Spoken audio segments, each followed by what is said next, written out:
Les entorses.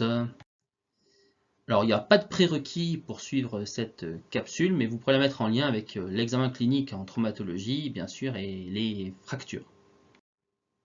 L'objectif sera d'appréhender de façon transversale sur les différentes articulations du corps la notion d'entorse.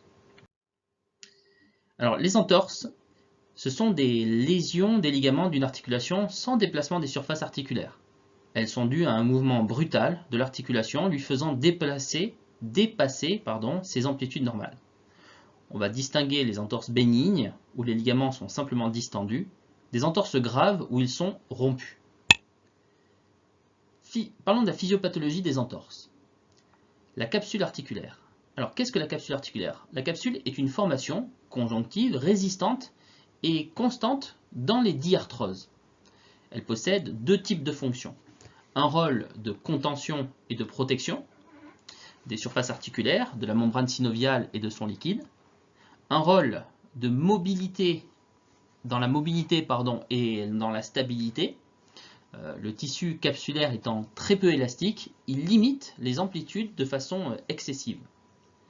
Le dépassement des possibilités de résistance de la capsule entraîne une distension et une déchirure de celle-ci et parfois un arrachement osseux. Les ligaments sont la plupart du temps des renforcements de la capsule articulaire dans des zones de plus grande sollicitation. Ils jouent un rôle essentiel dans la stabilité et la mécanique articulaire. Les entorses bénignes, donc on parle d'entorses de bénignes, on parlera de stade 1.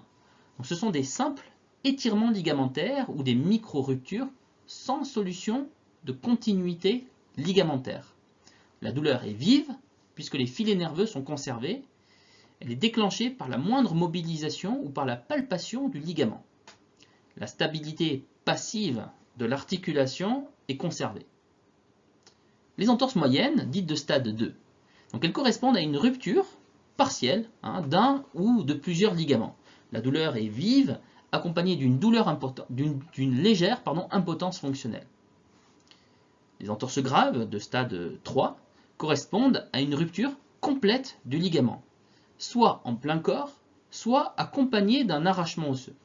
Il apparaît une ecchymose ou une hémarthrose du sang dans l'articulation, car la capsule est toujours déchirée. La stabilité passive est supprimée, provoquant un bâillement articulaire. En ce qui concerne la sémiologie, une entorse se caractérise le plus souvent par son mécanisme d'apparition qui est renseigné par l'interrogatoire. Donc on a un craquement, une direction de mouvement, une présence d'un hématome, un œdème, on peut avoir une déformation. C'est souvent accompagné d'une impotence fonctionnelle qui est plus ou moins grande, une douleur, parfois exquise, sur le trajet ligamentaire. On retrouve une laxité à l'examen et la présence de lésions associées. Quelles sont les conduites à tenir? Toute entorse se doit d'être traitée ostéopathiquement le plus précocement possible afin de déprogrammer l'image traumatique et permettre aux éléments périarticulaires de cicatriser plus rapidement.